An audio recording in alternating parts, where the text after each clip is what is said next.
Good day, good day, my brothers and sisters.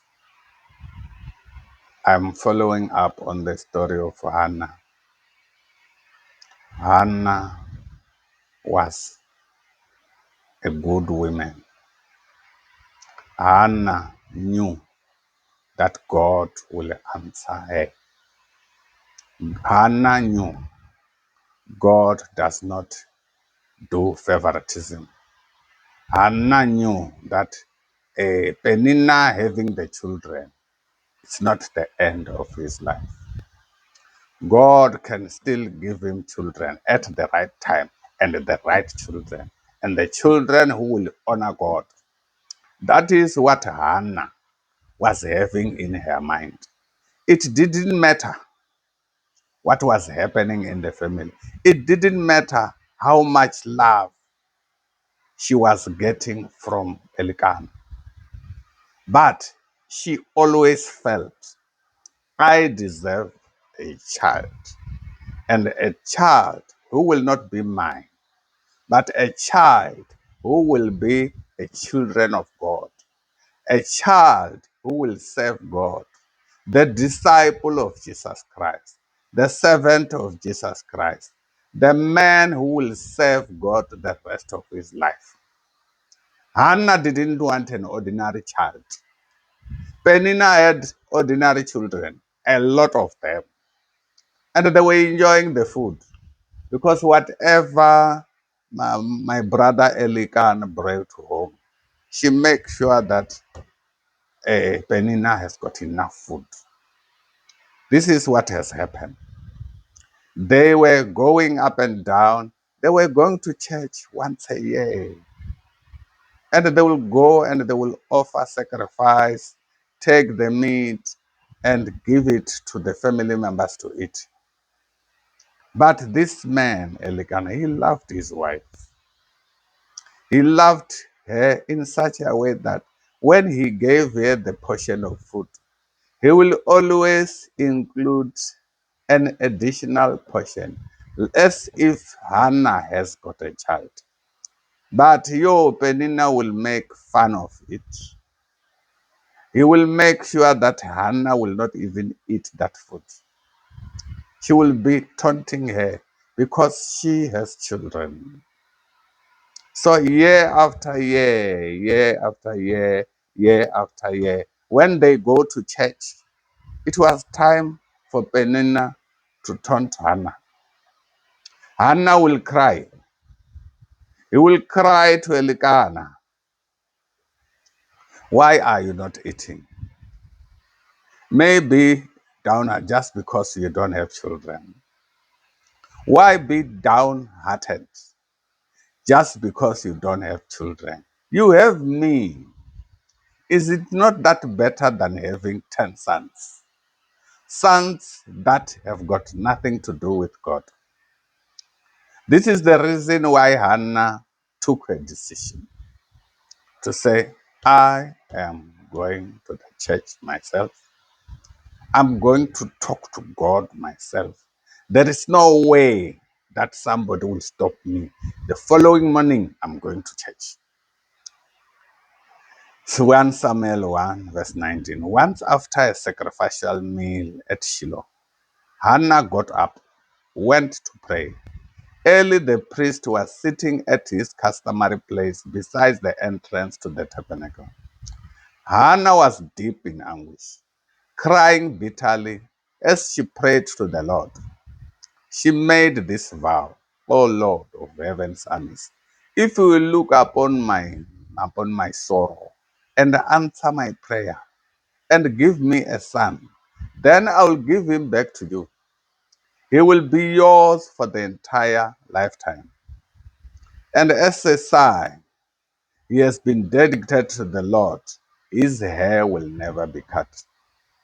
As she was praying to the Lord, Eli watched her, seeing her lips moving, but hearing no sound. He thought she has been drinking. Must you come here drunk? He demanded. Throw away your wine. Oh, no, say, she replied. I haven't been drinking wine or anything strong, but I am very discouraged. I was pouring out my heart to the Lord. Don't think I'm a wicked woman, for I have been praying out of a great anguish and sorrow. In that case, Eli said, go in peace. May the God of Israel grant the request you have asked him. Oh, thank you, say, she explained. Then she went back, began to eat and drink, and she no longer looks so sad.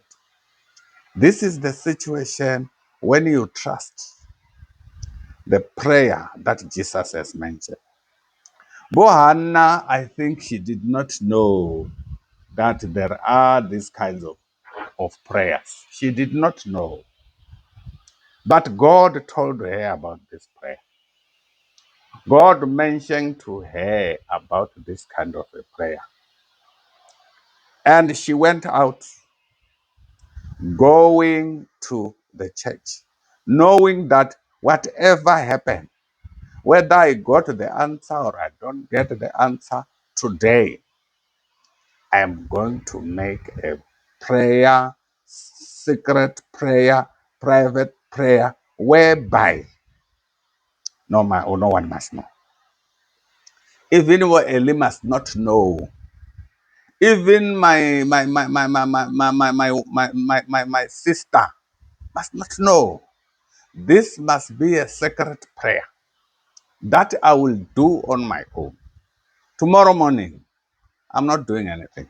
I'm just gonna wake up early in the morning, go to the church, and make sure that I am praying to the Lord. It doesn't matter what Eli is going to say. It doesn't matter what Elikanas is going to say. It does not matter what Penina is going to say. Tomorrow morning, it's my day. So she wake up early in the morning, went straight to the church, did not greet anybody. Eli was sitting at his customary place, besides the entrance to the tabernacle. Hannah was in good anguish, crying bitterly as she prayed to the Lord. Eli could see there is a trouble there. There is a problem in that heart, that woman. And he kept quiet. And then, when she was crying, she was in deep anguish, crying bitterly as she prayed to the Lord. That is what Jesus has told us to do. Go ye to your own house, close the door, make sure no one is seeing you. Just make sure what you are saying it direct to your God. Your God who sees things that are not seen will answer you and will make sure you are being answered. So that is what the situation is. And she made this vow, O Lord of heaven's armies, if you will look upon my sorrow and answer my prayer and give me a son, then I'll give him back to you. He will be yours for his entire lifetime. And as a sign that he has been dedicated to the Lord, his hair will never be cut. As she was praying to the Lord, Eli watched her, seeing her lips moving but hearing no sound, seeing the tears coming from the face, hearing no sound, seeing that this woman is troubled. He thought she has been drinking. Must you come here drunk? He demanded. Throw away your wine. Oh, no, say, she replied. I have not been drinking wine or anything stronger, but I am very discouraged. And I was pouring out my heart to the Lord. Don't think I'm a wicked woman, for I have been praying out of great anguish and sorrow. In that case, Eli said, go in peace. May the God of Israel grant the request you have been asking for. Okay, thank you, say, she explained. Then she went back and began to eat, and she was no longer sad. This is the product of a private, secret prayer that one can do alone in a hidden place with no one seeing, knowing. It is this case. In this case, Hannah chose to go to the church, and Eli has to sit there by the entrance. So he was he was seeing everything. But fortunate enough, this woman makes sure that as long as I am praying this prayer, and this prayer is sacred, I'm not gonna dedicate anything to anybody.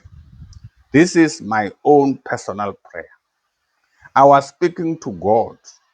What I was speaking to God, nobody knows about it. And she went on and prayed and prayed.